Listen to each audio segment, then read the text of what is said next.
உங்கள் வீட்டு பாத்திரம்லாம் உப்பு கரை பிடிச்சிருக்கா? விடாப்பிடியான உப்பு கரையாக இருக்கா? கவலை விடுங்க. இந்த முறையில் உங்கள் வீட்டு பாத்திரத்தை தேய்ச்சி கழுவுங்க.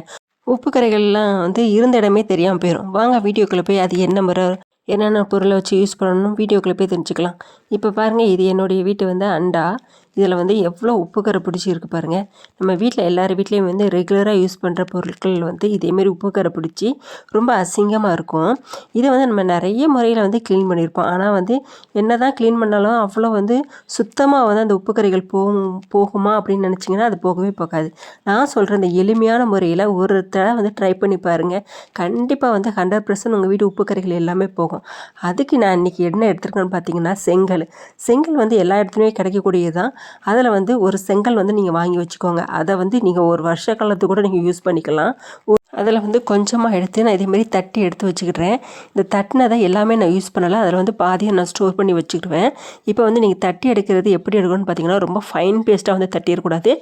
கொஞ்சம் கொரகொரப்பாக நம்மளுக்கு தேய்க்கிறதுக்கு கொரகொரப்பாக இருக்கிற மாதிரி செங்கலை நீங்கள் தட்டி எடுத்துக்கோங்க.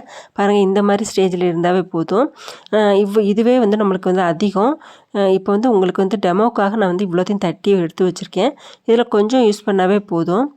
இப்போ பாருங்கள், நான் நல்லா சலிக்கலை. இதை நான் எதுவுமே பண்ணலை. இதோட என்ன மிக்ஸ் பண்ண போகிறோம் அப்படின்னு பார்த்தீங்கன்னா, இது 1 ஸ்பூன் அளவுக்கு பல்பொடி எடுத்து வச்சுருக்கேன். பேஸ்ட் எடுக்க வேண்டாம். பல்பொடி இருந்ததுன்னா அதை யூஸ் பண்ணிக்கோங்க. பல்பொடி இல்லை அப்படின்னாலும் பிரச்சனை இல்லை. நீங்கள் அதுக்கு பிறகு சீவக்காத்தூள் 1 ஸ்பூன் அளவுக்கு நீங்கள் எடுத்துக்கலாம்.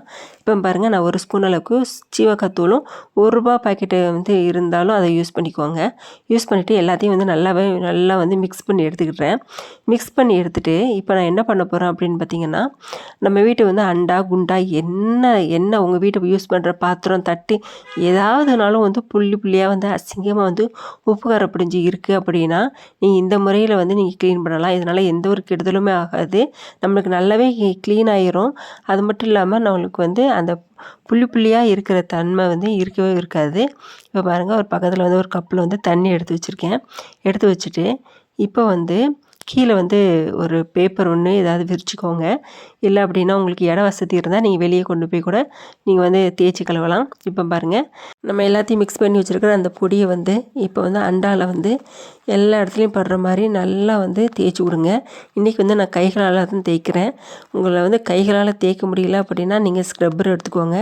கைகளால் எதுக்கு தேய்க்கிறேன் அப்படின்னா, நம்மளுக்கு நல்லா அழுத்தம் கொடுத்து தேய்க்கிறதுக்கு நல்லா ஈஸியாக இருக்கும். அதுக்கு தான். இல்லை நான் ஸ்க்ரப்பர் வச்சு தான் தேய்ப்பேன்னா நீங்கள் ஸ்க்ரப்பர் வச்சு தேய்ச்சிக்கலாம். இப்போ பாருங்கள், அந்த நம்ம எடுத்துருக்கிற அந்த பொடி அந்த வெள்ளை வெள்ளையாக இருக்கிற எல்லா இடத்துலையுமே நீங்கள் போட்டு அப்ளை பண்ணணும். எந்த இடத்துலையும் மிக்ஸ் பண்ணக்கூடாது. நீங்கள் அப்படி போட்டு தேய்க்க உங்கள் வீட்டு சில்வர் பாத்திரமாக இருந்தாலும் சரி, அது பித்தளை பாத்திரமாக இருந்தாலும் சரி, அது அலுமினிய பாத்திரமாக இருந்தாலும் சரி, அது என்ன பாத்திரமாக இருந்தாலும் இந்த முறையில் நீங்கள் க்ளீன் பண்ணிங்க அப்படின்னா பாத்திரம் புதுசு போலவே மின்னும். அதுக்கப்புறம் பார்த்திங்கன்னா, அந்த அசிங்கமாக புள்ளி புள்ளியாக இருக்கிற தன்மை இருக்கவும் இருக்காது. இப்போ பாருங்கள், நான் நிறைய தண்ணி ஊற்றிடாதீங்க. அப்புறம் நம்மளுக்கு ஒரு மாதிரி தேய்க்க முடியாது. நல்லா அதுக்கு அளவுக்கு கரெக்டாக அளவுக்கு ஏற்றாப்புல தண்ணி ஊற்றிட்டு இப்படி எல்லா இடத்துலையும் கொண்டு போய் ரவுண்ட் ஷேப்பில் நீங்கள் எந்த இடமும் மிக்ஸ் பண்ணாமல் நீங்கள் தேய்ச்சி விடுங்க. இந்த பொடியை கொண்டு நீங்கள் உங்கள் வீட்டு விளக்கு குத்து விளக்கு கூட நீங்கள் தேய்க்கலாம். குத்து விளக்கு தேய்க்கும்போது கொஞ்சோண்டு புளியை சேர்த்துக்கணும் அடிஷ்னலாக. இல்லை எலுமிச்சம்பழம் இருந்தாலும் எலுமிச்சம்பழம் சேர்த்துட்டு இந்த பொடியை கொண்டுட்டு நீங்கள் தேய்ச்சிங்க அப்படின்னா விளக்கு அப்படி பல்லன்னு மின்னும். கண்டிப்பாக தெரியாதவங்க தெரிஞ்சுக்கோங்க. இது ரொம்ப சூப்பரான மெத்தடு. இப்போ பாருங்கள், நல்லாவே தேய்ச்சிட்டேன். சுற்றி பாருங்கள், எல்லா இடத்துலையும் அந்த பாத்திரத்தை ஃபுல்லாகவே தேய்ச்சி எடுத்து வச்சுட்டேன். ஃபஸ்ட்டு நீங்கள் இந்த பாத்திரத்தில் உங்களுக்கு தெரியும் எப்படி புள்ளி புள்ளியாக இருந்ததுன்னு. இப்போ நான் உங்களுக்கு தேய்ச்சி முடித்தோடனே அதுக்கப்புறம் காமிக்கிறேன். பாருங்கள், நம்ம எடுத்து வச்சுட்டு பொருள்லேயே இவ்வளோ செங்கல் நம்மளுக்கு வேண்டாம். இது அதில் நம்ம கொஞ்சம் இவ்வளோன்ற அளவு இருந்தால் கூட போதும். நம்மளுக்கு அதிகமாக எடுக்கணும் அவசியமே இல்லை. இப்போ ஒரு 10லேருந்து 15 நிமிஷம் இந்த அண்டாவை அப்படியே ஊற விட்டுறேன். ஏன்னா உப்பு கரைகள் நிறைய இருக்குல்ல, அதனால தான். இப்படி ஊற விட்டுட்டு இப்போ ஒன்றுமே இல்லை, லைட்டாக அந்த அண்டாவை கைகளால் அப்படி தேய்ச்சி கொடுங்க. பாருங்கள், நல்லாவே தேய்ச்சாச்சு.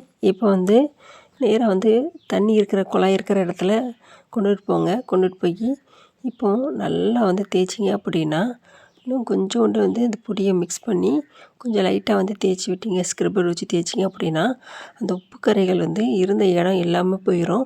பாத்திரம் நல்லா பளிச்சுன்னு புதுசு போல இருக்கும்.